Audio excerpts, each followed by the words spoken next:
Two police officers named Rick and Shane are dealing with an escaped prisoner from a nearby, newly opened facility. When Rick tries to flank the escapee, he is shot in the back. Shane calls out to his friend, but Rick blacks out.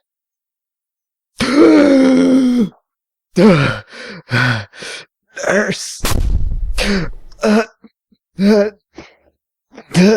Hello? Anybody? What the hell? Everyone just decided to take a break? Help! Somebody help! Anybody? What the hell? What the hell happened here?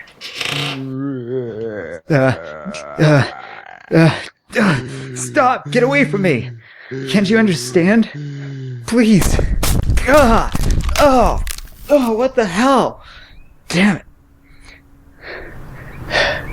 Jesus. Oh. God. Oh, God. Son of a bitch. Rick is knocked out by a boy that mistakes the man for a walker. His father stops him, realizing that Rick is alive. When the officer comes to, he finds himself under the care of the family. The father's name is Morgan, and his son is named Dwayne. They explain to him how a plague spread all over the world, leading to the creation of the Walking Dead. They're everywhere. A good blow to the head will stop them, but little else does. When they mention how the media, before it went down, told of safe zones in bigger cities, Rick is relieved. His in-laws live in Atlanta, so Rick's wife and son, Lori and Carl, probably went there. Rick says he will need a car and offers Morgan and Dwayne to go shopping with him. They go to the police station where Rick is able to open the armory. Stocking up on guns, equipment, and a vehicle, the two men part ways amicably. On the way out of town, Rick stops by the zombie he encountered.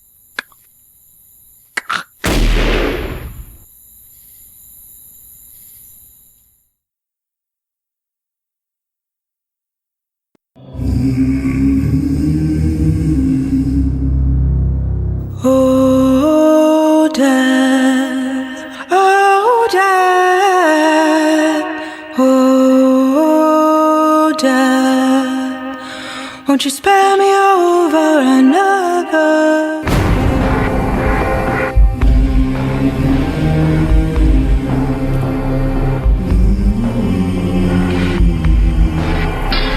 But what is this that I can't see with ice cold hands taking home?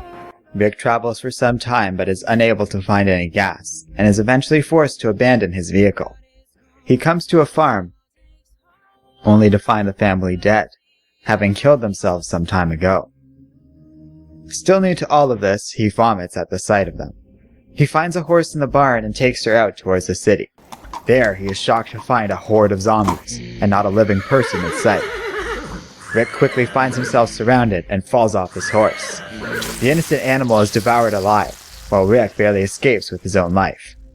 He is stopped by a young man named Glenn, who guides the man to the top of a building. With Glenn's guidance, Rick is forced to jump from rooftop to rooftop. The two are able to escape the city, and outside of Atlanta, Glenn explains how the safe zones failed. The dead control the cities now. Rick breaks down, terrified this means his family is gone. Feeling bad for the man, Glenn offers to bring Rick back to a group of survivors he's been working with, including some that escaped from the city. They arrive at the camp shortly after, and Rick is shocked to find Lori and Carl are part of this group. Reunited, the family happily embraces. Rick is also glad to see that his friend Shane is alive and well, and Lori explains that the man helped them survive up until now. They introduce Rick to several other members of the group. Dale, who owns an RV, Carol and her daughter Sophia, Jim, a survivor of Atlanta that sadly watched his family die, Alan and Donna, who both have two sons, and two sisters named Andrea and Amy. That night, Dale takes Rick aside and warns him about Shane. Rick's friend is a good man, but he is not too happy to see Rick alive. Dale says he wouldn't trust Shane to be alone with his wife.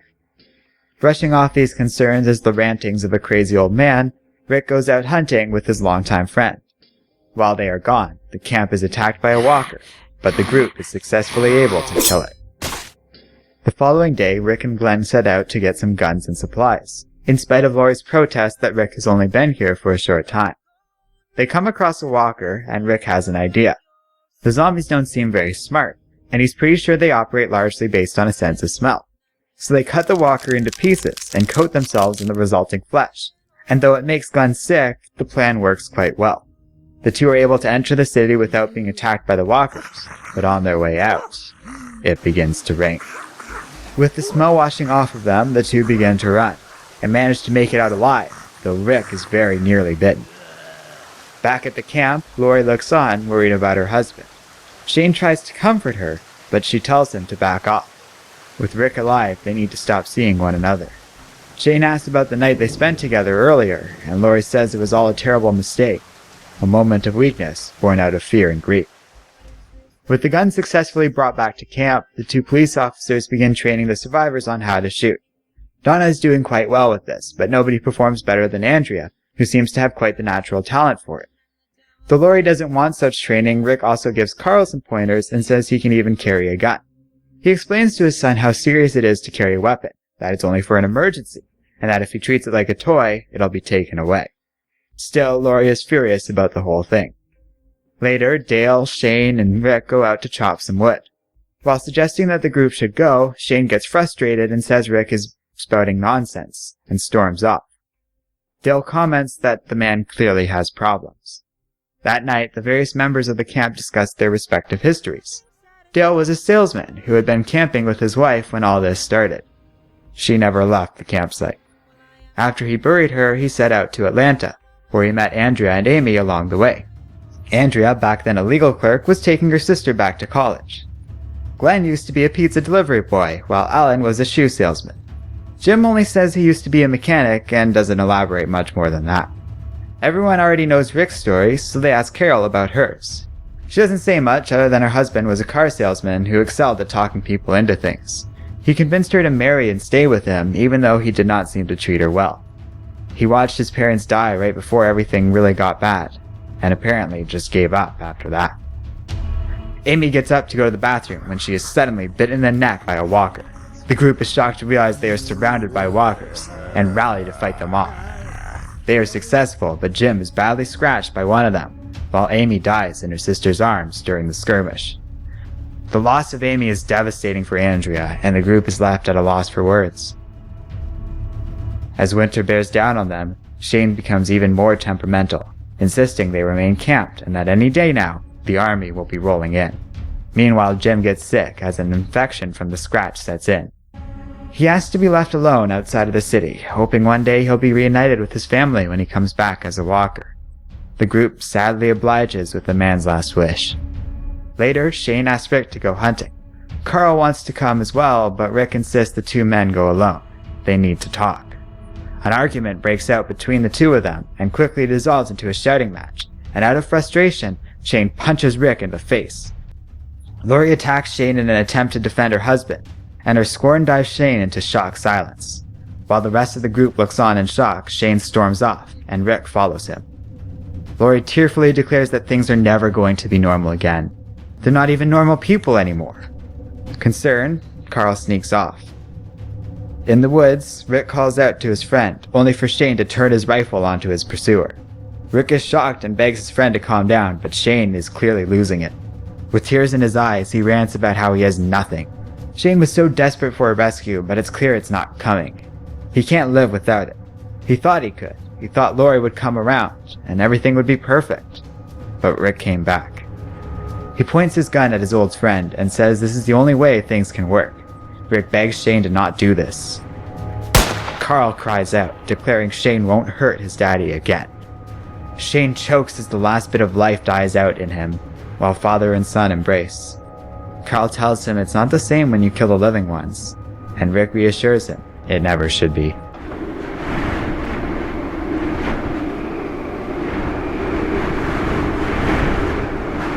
As winter sets in, the group finally moves on. While traveling, they meet a man named Tyrese, his daughter Julie, and her boyfriend Chris. The three join the group amicably and set out to find some shelter together. The next night, Laurie reveals to Rick she is pregnant. Though neither is sure about who the father is, Rick refuses to dwell on the thought. They tell the group, surprising everyone and worrying them, considering the lack of medical supplies, facilities, and professionals. But the Grimes and the group as a whole come to accept this as a blessing. They are eventually able to find shelter at a gated community. Settling in, they neglect to see a sign posted outside, which was covered by snow. The next day, the group sets out to find more supplies. Rick then spots the warning sign and rushes back, but it's too late. He finds Donna being attacked by walkers and devoured alive. Alan is devastated at his wife dying and almost refuses to run as the horde of walkers descend on the group. Nevertheless, they are all able to narrowly escape. Alan and the boys, however, do not take the loss of Donna well. Back on the road, Rick, Tyrese, and Carl go hunting. They hear something, and suddenly, Carl is shot in the back. The shooter is a man named Otis, who accidentally hit the boy and is shocked about it as Rick and Tyrese are. Nevertheless, Rick is so outraged that he nearly kills Otis until Tyrese points out that Carl is still alive. Otis directs the men to come with him to a farm he lives on. There's a man there who is an experienced vet and should be able to patch Carl up. Rick sets out with his son while Tyrese goes back to tell the others what has happened. The family is able to regroup at the farm, and there they meet a man named Herschel who is able to save Carl. The farmer welcomes the entire group and says they can stay here while the boy recovers. Herschel introduces the group to those staying here. The farmer has 6 children, Lacey, Arnold, Maggie, Billy, Rachel, and Susie, while his friend Otis and girlfriend Patricia have been staying with them. As the family begins to get used to the farm, Carl wakes up sometime later. Everyone is happy to see that the boy will live through the ordeal, and Sophie is so glad she even gives Carl a kiss, something the boy thinks is gross. Rick and Herschel talk to one another, though the farmer is welcoming. He says there is limited space and they will have to sleep in the RV. When Rick asks about staying in the barn, Herschel admits it's filled with walkers. He explains he's been keeping the undead there under the assumption they are sick and can eventually be cured. Rick argues they're dead and can only help if they get a bullet in the head, which offends Herschel. The two men get into an argument until Herschel reveals that one of his sons, a boy named Sean, is in the barn. Rick apologizes but maintains that his son is gone, which upsets Herschel, who refuses to accept this. The two men are able to eventually agree to disagree and patch things up, and Rick even offers to help train some of Herschel's children in the use of firearms. During target practice, a walker wanders onto the property, and at Herschel's insistence, they lead it to the barn. However, when they open the doors, Herschel is knocked back and the zombies escape. In the process of protecting his father, Arnold is bitten by Sean, and in spite of his father's pleas that the walkers stop, Lacey is also devoured alive. Reluctantly, Herschel is forced to kill his dead and dying children. The farmer is so hurt by this that he immediately attempts suicide, and Rick is forced to stop the man. In tears, Herschel admits Rick was right. Later, Herschel discovers Maggie and Glenn in the same bed and is outraged, but Maggie is able to talk her father down, explaining she needed somebody in the room after Lacey was killed. But Herschel is still very clearly upset about recent events. Meanwhile, members of the group begin finding comfort in one another. Tyrese sparks a relationship with Carol, while Andrea and Dale are able to console one another over their respective lost ones. When Rick goes to talk to Herschel about potentially moving into the barn, Herschel refuses, demanding that the group leave once Carl has finished healing. When Lori hears of this, she angrily confronts the man, leading to yet another heated argument. Though Rick and Lori say they will be happy to help out on the farm, and beg Herschel to consider the lives of the children in the group, Herschel gets impatient, puts a gun to Rick's head, and demands that everyone leave immediately. Shocked, they agree, although Glenn insists he stay behind, as he's begun to develop feelings for Maggie. When Otis goes to confront Herschel about his actions, the farmer admits he was way out of line. He was honestly ready to shoot Rick in cold blood. He thinks he's losing his mind. Back on the road, the group desperately begins to look once again for food and shelter, as the children are not doing well. On a hike through the woods, Dale and Andrea are able to find something that will change the situation for good. They gather the others and lead them to their discovery, an abandoned prison. Looking over the reinforced fences surrounding a giant yard, Rick realizes they could make a life here. This could work. Rick smiles and says it is perfect. Their home. The group begin to clear out the many zombies in the prison, while the children wait in the RV. Sophia asks if Carl wants to be her boyfriend, an idea the boy is not fond of, commenting that he thinks girls are gross. The cleaning out of the undead goes well, and most of the walkers are killed. When Rick and Tyrese work their way through the prison towards the cafeteria, however, they make an entirely unexpected discovery. 4 prisoners, healthy and alive. The prisoners are friendly and offer the survivors food. They've been in here the whole time and are confused about the state of the outside world, having expected a rescue team for some time now. The rest of the group is uneasy trusting the prisoners. So the inmates introduce themselves and, to help ease the group's concern, confess the crimes they were incarcerated for. A biker named Axel was arrested for armed robbery. A man named Thomas says he was put in jail for tax fraud, but that it wasn't his fault. A nervous prisoner named Andrew confesses to multiple crimes, including drug trafficking and robbery. The final prisoner, Dexter, flat out admits he was in jail for murder, but is quick to explain he's not dangerous, and even offers to help show the group around. Dexter takes Rick and Dale to the gym, which is filled with walkers. Barring the door shut, the men agree it's best to deal with that later. Then they are shown a laundry room filled with clothes they can wear, a shower room, which nobody is sure will work anymore, and a garage filled with various vehicles that everyone is certain will be handy to have on hand. Finally, Dexter shows them various cell blocks, all of which should have plenty of space to accommodate everyone. Rick then has an idea to bring back Herschel and the others who are still at the farm. In spite of the rude exit they experienced, Rick believes it's their best bet to grow food and create a sustainable community within the prison. Tyrese and Lori are against the idea, as Herschel was acting extremely crazy when they left, but Rick insists that he can talk to the man and make things work. He and Dale take the RV back to the farm, where they find Herschel's family burning some undead.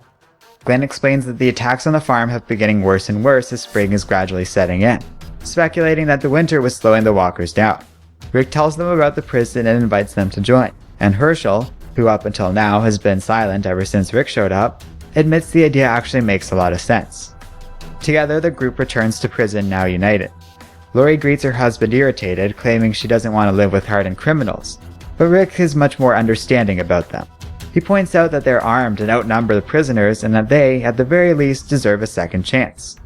Lori, clearly feeling the full effects of her pregnancy, breaks down into tears and apologizes. As Herschel and his family move to prison, the farmer says he is sorry too. His mind was sick with grief earlier and he just wasn't thinking clearly. He says this prison is special and could mean a new beginning for everyone. Meanwhile, Otis and Patricia begin fighting before deciding it is best they break up. As all this happens, Chris and Tyrese's daughter Julie have been acting suspiciously. Chris is quick to anger around others and is acting secretive. One night, the two have sex together in the showers before they pull out a pair of pistols. The rest of the group wakes up to the sound of gunfire, and Tyrese finds his daughter dead, while Chris looks on in shock. The young man explains how they entered a suicide pact together, but Julie wasn't able to kill him before he shot her. Tyrese begs his daughter to come back, but Rick points out she wasn't bitten. Suddenly, she springs to life. Tyrese is shocked that Julie is gone and is indeed a walker. Chris panics and kills her again, which causes Tyrese to snap. He grabs him by the throat and kills the young man, and though Rick tries to stop it, one look at Tyrese's face makes him stand down. Tyrese insists on burning both of their bodies himself and wants to be left alone. Rick obliges, but is seriously worried about the man, who is clearly affected by these events. However, Tyrese insists he is fine and acts like nothing has happened the next day. Something else is bothering Rick about all of this too. Julie came back as a walker even though she was never bitten, and he needs to go check something for himself. He sets out on his own, refusing to say where he is going and promising to be back the next day. The others are surprised at this but begin to work, preparing a field of crops in the prison yard and repairing the fences. Glenn and Maggie find a barbershop area in the prison and give one another haircuts, and seeing this, Maggie's sisters Rachel and Susie set out to do the same. Meanwhile, Tyrese, Glenn, Billy, and Andrea set out to kill all the walkers in the gym. They hold off well against the zombies, but Tyrese moves too far in and begins to be swarmed by the undead. He refuses to listen to the others' warnings as they are unable to help him. Ultimately, the group is forced to leave the man behind and bar shut the doors of the gym once again. Outside of the prison, Rick goes to find where they buried Shane.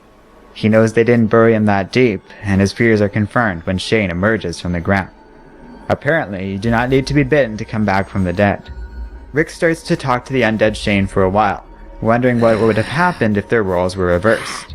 Ruefully, he puts Shane down, and comments that he isn't going to bury the son of a bitch all over again. Back at the prison, Herschel looks for Rachel and Susie, who haven't returned from the barbers yet. He finds them decapitated. The group is quick to react to this, blaming Dexter and putting the murderer behind bars in spite of his protests. Meanwhile, Carol is severely hurt over losing Tyrese, and when Lori comforts her, the two women kiss. Lori is surprised but brushes off the act as part of Carol coming to terms with what has happened. When Rick returns, they explain everything. They take him to the gym, assuming that they will have to salvage what is left of their one-time companion, only to be shocked to find Tyrese alive and well, surrounded by dead walkers. Rick talks to Dexter, who claims he did not kill those girls. The man leaves him behind bars just the same, warning Dexter that if it turns out he is guilty, Rick will beat the man to death himself. Meanwhile, Alan coldly explains to his children that they are all going to die soon, and nothing can change this. The boys are brought to tears, but his father insists they get used to the idea of death. Rick finds Herschel practically catatonic at the loss of two more of his children, and offers the grieving father his condolences. These words, understandably, have little impact on the man. He then goes to talk to Tyrese, and neither man can quite understand how he survived alone in that gym. Tyrese himself seems to have mostly blacked out when the whole thing happened. In spite of all of this, Tyrese is finally coming to terms with his daughter's death, expressing relief that at the very least, she's at rest. The next morning, Andrea is doing some laundry when she is confronted by Thomas. She asks if the prisoner wants to help her fold the clothes, but he refuses. He explains he's actually just here to cut off her head. Andrea tries to fight him off, but the man easily overpowers her. Outside, Rick explains to Lori where he went and what he did, which leaves her speechless. Suddenly, Andrea bursts outside, badly disfigured by Thomas. Realizing it was him that killed the girls, Rick tackles the man to the ground and, true to his word, begins beating the killer to death. The others try and stop him, but Rick refuses to hear it, telling his own wife to shut the f*** up. He makes it very clear to everyone that there is no time for justice. Not in this world, not anymore. You kill, you die. It is that simple. And on those grounds, he orders the others to get Thomas up. They're going to hang this murderer. Andrea is then patched up by Dale, and though she is bound to carry these scars on her face for the rest of her life, she is otherwise okay, although understandably shaken. Rick's hand is also badly injured from beating Thomas, but he does not regret his actions. Rick then lets Dexter out, but the inmate is bitter about all of this and doesn't feel safe around the others anymore. They put Thomas in a cell, but Patricia, feeling bad for the man and thinking the others are acting crazy, releases him. The killer attacks Patricia in spite of her help, and she is barely able to hold him off.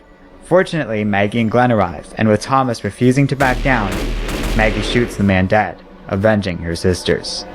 The group unceremoniously throws Thomas's corpse out of the prison fence, leaving him to be devoured by the walkers. With tears in his eyes, Herschel watches the undead feast on his daughter's killer. The others are unsure about what to do with Patricia, but Dexter appears and says there will be no need to worry about her. She's with him. Now armed, Dexter puts a gun to Rick's head and, reasoning he was here first, tells him to get the hell out of his prison.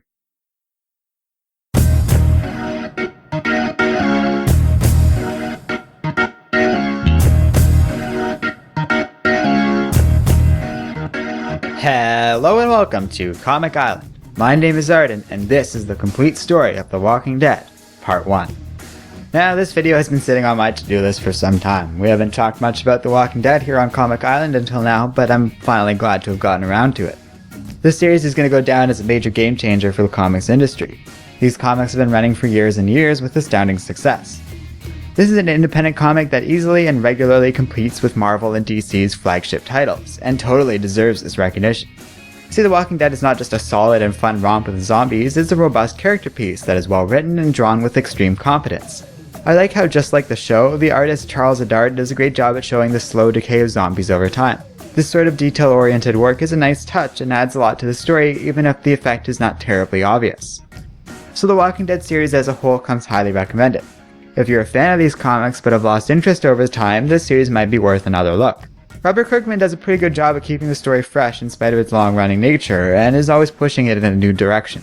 On that merit, it does a lot better from keeping things feeling stale, unlike the TV show, which does have moments of lag and bursts of slow, boring episodes.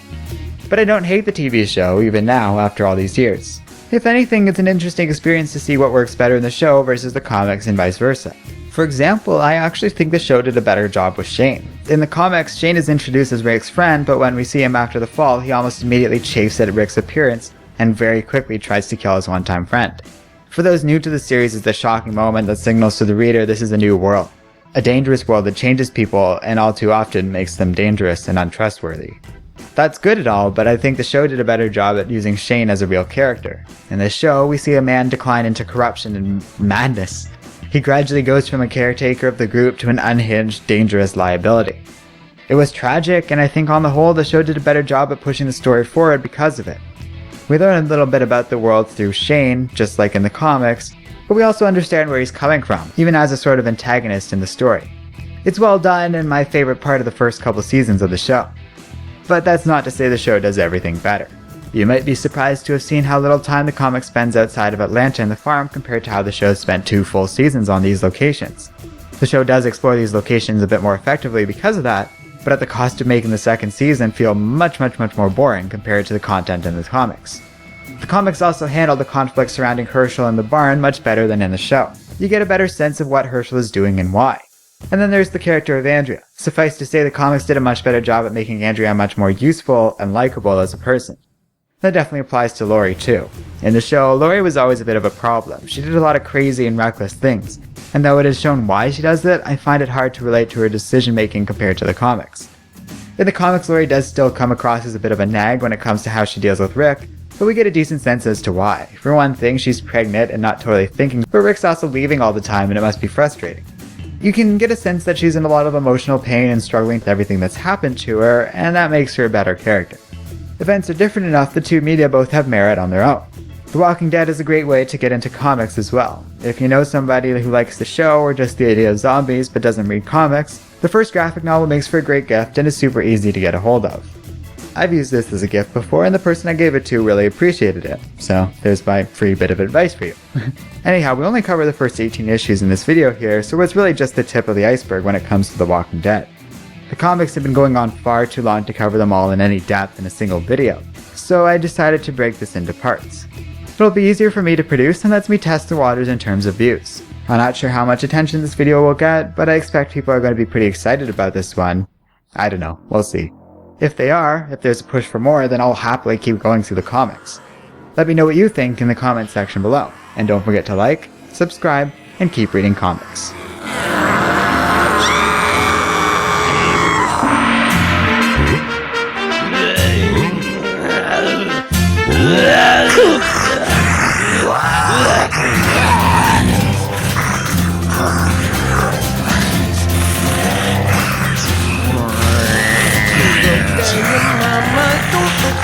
What she will see will bring tear to her eyes. Go tell your papa to lock all the windows, nail all the doors shut, and please stay inside. Zombie dancing in the street, zombie dancing to the beat. Whoa. Watch them how they move their feet. Zombies dancing in the street. Whoa. There's Zombieland. Don't want to know. His eyes are red. He looks at you. If you see your mama nibbling on your toe, you might soon be dancing the zombie apocalypse. Drop the bomb, and then we can dance. Drop the bomb, and then we can dance. Go tell your brother it's time to get up now. Unlock the window so you can go outside. Relock the window and go down the stairs now. Mama and Papa got tears in their eyes. Zombies dancing in the street, zombies dancing to the beat. Whoa. Watch them how they move their feet. Zombie dancing can't be beat. Whoa, no. They play the bones, Just like a dog, don't get too close. moves the dog. Zombie rhythm, It's a mighty cry. you want to join? They're hungry. Happy little zombies wobbling to and fro. You might see them dancing the zombie apocalypse. Drop the bomb, and then we can dance. Drop the bomb, and then we can dance. Play them balls!